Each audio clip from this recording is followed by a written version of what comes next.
So just to let people know, so far at the end of round 12, we've used 29 players in the NRL, so almost the equivalent of a whole 30-man squad, and 55 players across both the Cup and the NRL. So that shows you the attrition rates we've seen. I think someone had mentioned we've had the equivalent of something like 75 games of injury time, of individual injury time this season, and the next closest club is like 60 something. Is that right? Yeah, that's right. Yeah, we were top of the table for that particular count. So I mean, Yeah. we topped the table on that. We topped the table on air miles. I mean, yeah, there's a few. We could probably add in a few bunker decisions as well. See what kind of table comes out for that. But I'll tell you a random stat last year. I flew for the same number of hours within about 10 hours as the Warriors last season.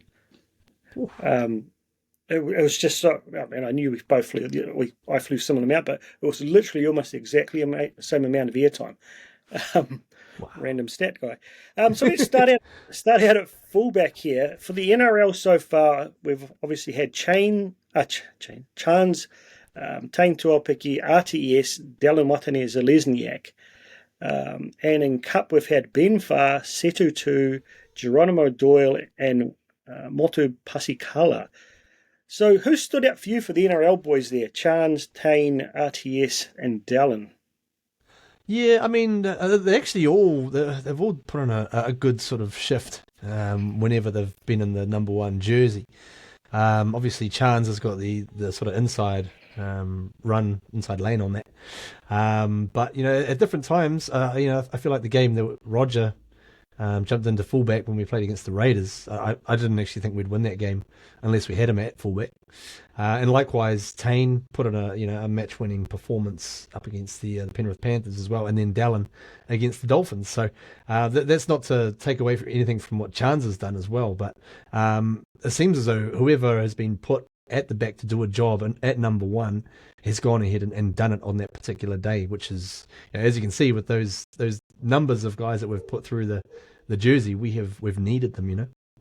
Yeah, and it's interesting. I think I remember you kind of feel like Tane starting at the start of the season. I thought he did a really good job, but maybe struggled to find his feet just a little bit. But in the second stint, that game against the Panthers, he started to show the class and maybe he's also struggled to deliver at the same level in New South Wales Cup as he did a couple of years ago in Q Cup. But I think he's a very robust player, and I thought it was. Did it surprise you the week that he put Chance into 5'8" and put Tane at the back there? It did a little bit because I'd seen in the recent weeks leading up to that game in the New South Wales Cup side, Tane had been doing a lot of the field kicking and a lot of playmaking as well. And he is a former playmaker also. So when I saw him get bumped up into the game against the Panthers, I thought, oh man, I reckon we might do a little bit of a sneaky switch here. He'd named Chance to go at 5'8". I thought he was going to swap him around with Tane. As it turned out, it just ended up being the double bluff because he just did exactly what he said he was going to do. But yeah, in terms of Tane, the weeks leading up to what that Panthers game, his efforts in Cup there was a couple of match winners in those weeks as well, and you could just see an extra amount of confidence that he'd sort of gained. I guess he'd gone and learnt a lot from that first stint at top grade, and then coming back into Cup, he'd implemented a lot of things that he'd learnt, and then likewise took that with him back up into the NRL levels. So really, really cool to see his progression, just even in that short amount of time. Yeah, what game was it he had that kick? Was it to win or to draw against the Panthers or something where we got that, try from our own in goal through, about two or three tackles, and then the last tackle we managed to score it from CO into Setu Tu. Bit of a kick out wide. The Dragons game, that one. The night we lost the NRL game, and the next day we won, That's right, yeah. It was like a warm-up for the Panthers game. Yeah, I've got to say I really liked it. I felt Dallin started flat a little bit last year when he came back after the calf injury, but that game he played at fullback really sort of ignited his running game again, and reminds you that he has, imagine one day if he started to step at the line when he's bringing the ball. He's literally trying to run through props, but How about how about the Cup guys there? As I said, we've got Ben Farr, Setu Tu, Geronimo Doyle, and young Motu Pasikalo, who's come up from the SG Ball, if I recall correctly. I've got to be honest. I'd seen a bit of Pasikalo, and he was one of the guys who really stood out to me in SG Ball. That I thought, yeah, this guy's got something special. I hadn't heard a lot of Geronimo Doyle, but he showed in the trials that he had something in his versatility. I'm a massive fan of Setu too. I think he would definitely not let anyone down when he ever gets his chance. But of those, I'm really amping to see Ben Farr get a shot. He made a couple of mistakes, perhaps trying a little bit hard against the Tigers, but I feel his speed, his strength in defence, his X factor, his versatility means that he's a real contender if he can ever get his chance for 14 jersey at NRL. Oh, he'd be a great 14. He's a little firecracker, isn't he? And I like the fact that they've moved him around different spots between 1 and 6.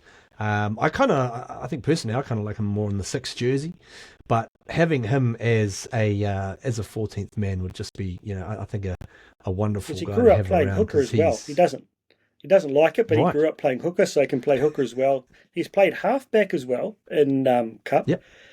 so he can play centre as well, and you could put him on a wing, obviously. So you've got 3/4 of the position. So I feel like I worry that he's going to suffer similarly to CNK.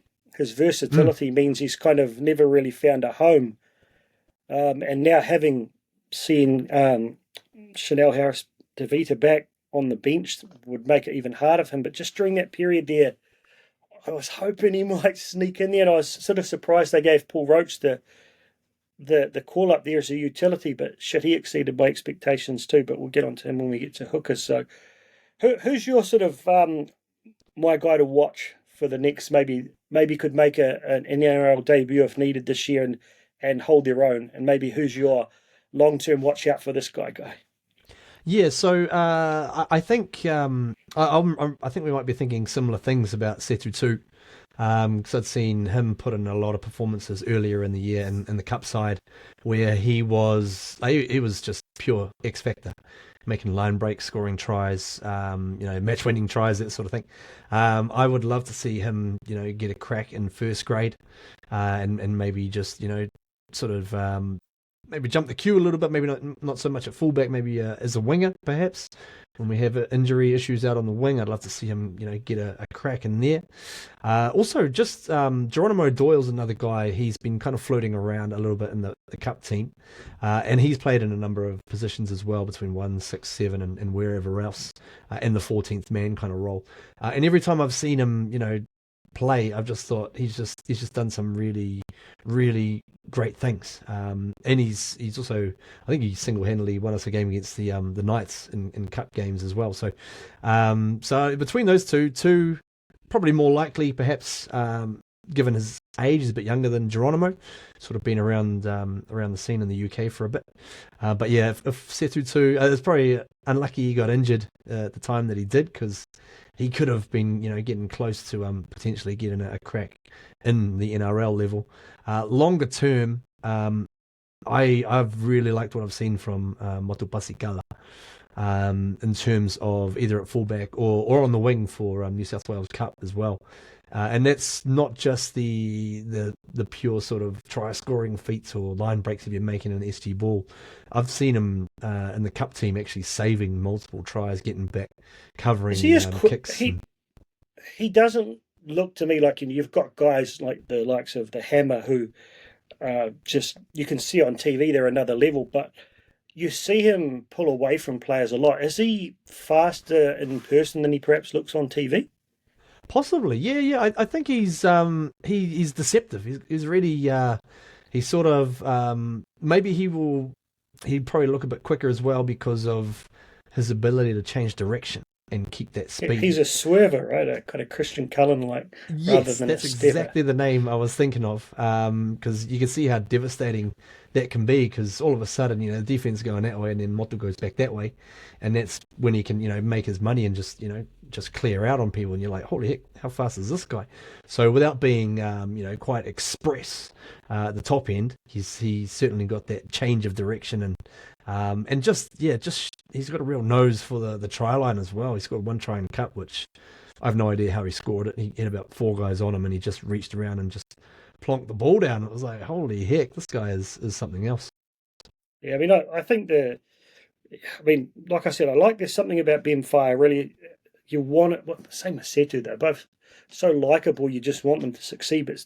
But the thing that probably stands out to me about Setu is his consistency. He's probably one of the most reliable players in the Cup, most consistent. I don't think I've ever seen him have a bad game. He might have one error, but he's not going to be a guy to drop his head. And I think that's something that, as much as I love Ed Cossey, I feel like Setu might be a little bit more consistent. He's definitely quicker, and he's deceptively bigger than he actually looks on TV. I think he's like 1.88 m or something, and about over 100 kg, so more than big enough to get onto wing. But all I can summarise by saying is that when you've got, what have we got here, 8 guys who can do a job and hold their own, I believe, at NRL level at fullback, things are looking good. But with that comes challenges.